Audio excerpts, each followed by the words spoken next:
सत्संगत जी, प्यार से कहना धन निरंकार जी कि जब मनुष्य हैं तो मन में एक प्यार की भावना होनी चाहिए। ये अपना असली रूप, ये निज घर, इस निरंकार परम पिता की, परमात्मा की पहचान के लिए जो लक्ष्य लेकर ये मनुष्य योनि मिली है, तो अगर वही नहीं है तो मनुष्य मनुष्य नहीं है। तो ये मैसेज सदियों सदियों से, चाहे सतयुग हो, द्वापर हो, त्रेता हो और अब कलयुग का भी जो ये लेग चल रही है, या फिर कहीं जो ये भी कहें कि चलो हिस्ट्री को एक साइड रख के देखें, अपनी पर्सनल लाइफ में भी देखें, तो फिर ये बार बार संदेश ही क्यों देना पड़ रहा है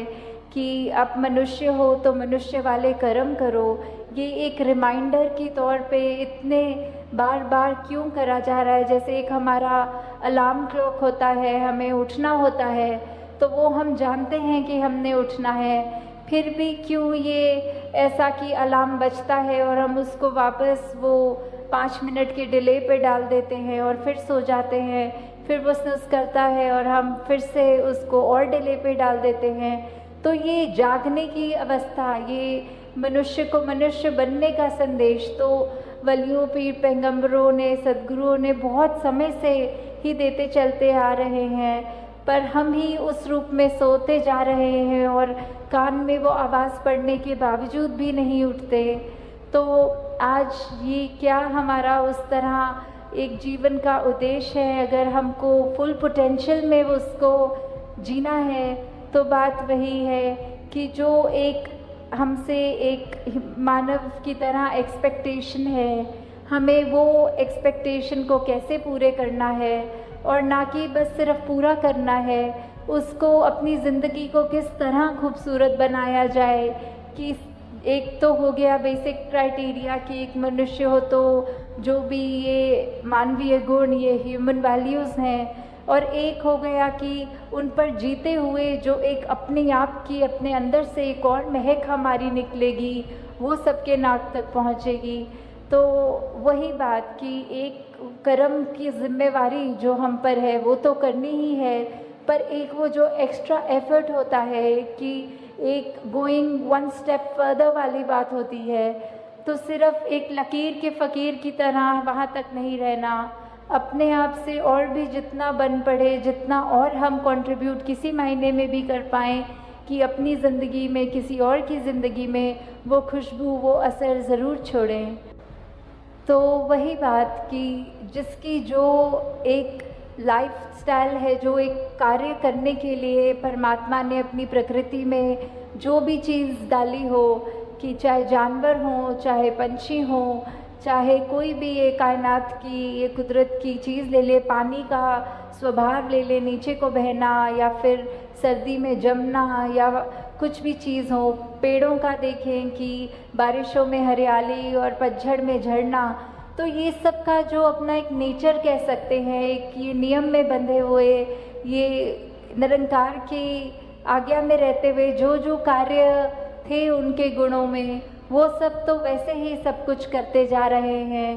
पर वही बात, ये सारी इंडिकेशन, ये सारे एग्जाम्पल्स इस शब्द में बार बार उसी की लाइन को स्ट्रेस करने के लिए आ रहे हैं कि ये कंपैरेटिव, एक कंपैरिजन करने के लिए कि एक तरफ जहाँ मनुष्य जो सबसे ऊंची योनि माना गया है और उसके कंपैरिजन में जो बाकी योनियाँ हैं, तो भी इस मायने में तो वो सब ज़्यादा श्रेष्ठ हो गई कि वो सारा अपना कार्य जैसा करना है वैसा ही कर रहे हैं, और हम इस योनि में जो आए हैं ये अवसर लेके कि ये निरंकार की पहचान कर सकें, तो हम उसको असमर्थ कहीं ना कहीं हो जाते हैं। सिर्फ ये बात वो नहीं है कि ज्ञान लेने तक की जर्नी नहीं है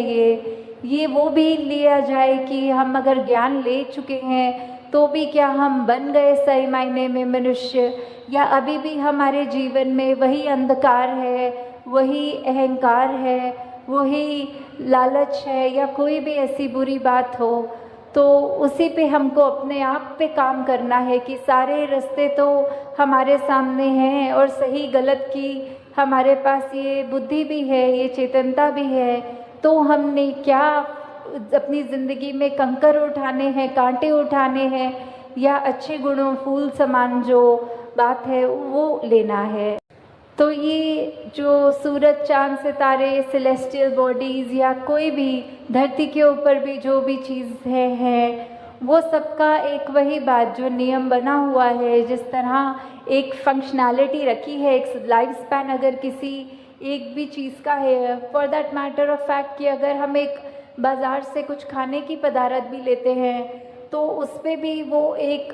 कुकिंग के लिए उसकी रेसिपी होगी, एक उसकी डेट ऑफ मैन्युफैक्चरिंग और एक एक्सपायरी डेट भी होगी। तो ये जो लाइफ स्पैन में उसको इस्तेमाल कैसे करना है, हमें खाना है उसको तो उसको बनाना कैसा है, एक उन्होंने वो भी लिखा होता है कि इसको फ्रिज में रखना है या फ्रिज में नहीं रखना। तो ऐसी चीज़ों में भी अगर हम देखें तो हर चीज़ में ये जो भी परमात्मा की बनाई चीज़ है तो उस पे भी, और जो मैनमेड थिंग्स भी कह लें चाहे, उनमें भी ये जो नियम है, ये गुण है, ये जो कायदा है कि किस तरह एक फंक्शनल एक चीज़ को करना है ताकि उस चीज़ से लाभ हो, तो वो जो है सब अपनी तरह अपना काम ठीक से कर रहे हैं। बस एक हम मनुष्य ही हैं जो कहीं ना कहीं वो चूक बार बार कर जाते हैं, ये जानते हुए कि कड़वे वचन निकालने से हम किसी के मन को ठेस पहुंचाएंगे, अपने दिल को भी जलाएंगे। फिर भी अगर ऐसी कोई स्थिति आती है जहां दूसरे को हम छोटा महसूस करवा सकें तो हम वो मौका नहीं छोड़ते हैं। तो ऐसा अगर इसी रास्ते पे चलेंगे तो डेफिनेटली वही बात कि एक हम मनुष्य होने का प्रमाण ही नहीं दे रहे, बाकी चीज़ें सब अपने तरह ठीक से उसी तरह कार्य कर रही हैं सिवाय मनुष्यों के। तो ये मनुष्य उस तरह ये बदनामी का तिलक क्यों सर पे लेके घूम रहा है, ये क्यों उस तरह ये नाम आ रहा है कि कुछ ऐसा गलत कर रहे हैं मनुष्य जो नहीं करना चाहिए, या फिर कुछ ऐसी आदतों में एक इंसान बन जाता है कि चाहे अगर एक ऐसा ही एग्जाम्पल ले लें कि हम अगर कोई आज ड्रग एडिक्शन या नशे या कोई भी ऐसी बात का एग्जाम्पल लेते हुए चले कि हमें पता है वो चीज़ सेहत के लिए भी नहीं अच्छी, हमारे मानसिक बैलेंस के लिए भी नहीं अच्छी, पर फिर भी अगर वो किसी ने एक बार चख लिया तो उसका इतना आदी हो जाता है कि अपनी ज़िंदगी को वो नष्ट करने शुरू कर देता है। तो वही बात कि हमें कैसे अब यूटिलाइज़ करना है ये जो हमें ज़िंदगी मिली है, इस निरंकार की दी हुई एक ये गिफ्ट की तरह जो ज़िंदगी है,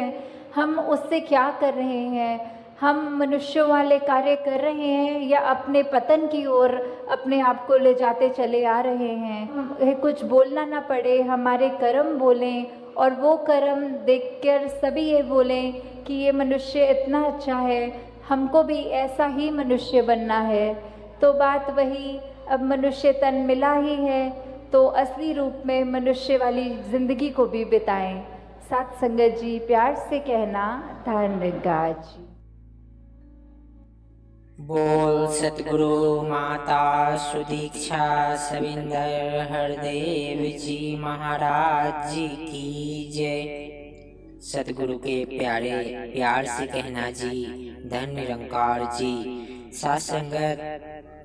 प्रभु दातार निरंकार का जिसने ध्यान कर लिया है, सुमिरन किया है, उसे ठंडक और सुख मिले हैं, उसके सभी संताप समाप्त हुए हैं, फिर जीवन आनंदमय हो जाता है। सत्संग जी महात्माओं ने तभी कहा है, भजो गोविंद भूल मत जाओ, मानुष काय एहि लाओ।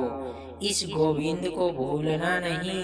क्योंकि इसको भजने के लिए, इसके साथ नाता जोड़ने के लिए ही दातार ने यह मानव का जन्म दिया है, यह मानस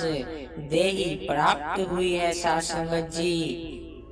तो प्रभु को कभी भी मन से बिसरना नहीं, सत्संग जी भूलना नहीं चाहिए, इसको कभी मन से भूलाना नहीं है। इसकी याद जिसको बनी रहती है सत्संग जी, उसकी तुद चित आवे महा आनंदा की स्थिति हो जाती है। यानी हे दातार अगर तेरा ध्यान मन में लगा रहता है तो हमेशा ऐसा महान आनंद प्राप्त होता है, ऐसा महान सुख प्राप्त होता है कि दुनिया भर की वस्तुएं पदार्थ मिल जाए पर भी वैसा सुख नहीं मिलता। सत्संग जी, प्यार से कहना जी, धन निरंकार जी। ज्ञानदीप निरंकारी यूट्यूब चैनल में आपका स्वागत है दास। आप सभी महापुरुषों के पावन पवित्र चरणों में धन्यवाद।